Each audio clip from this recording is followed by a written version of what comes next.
అండి అందరికి. ఈ రోజు మా సండే స్పెషల్ రాగి సంగటి కోడి కూర. వావ్, 1 month అయిందనమాట.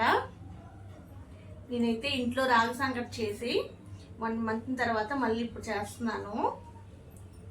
కుదరట్లేదు చేయడానికి.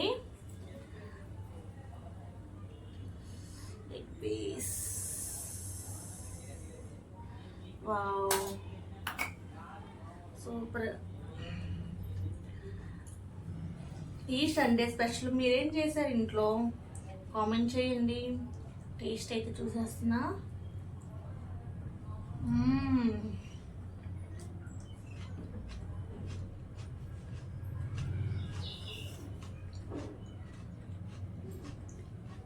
ఎంత బాగుందంటే సూపర్.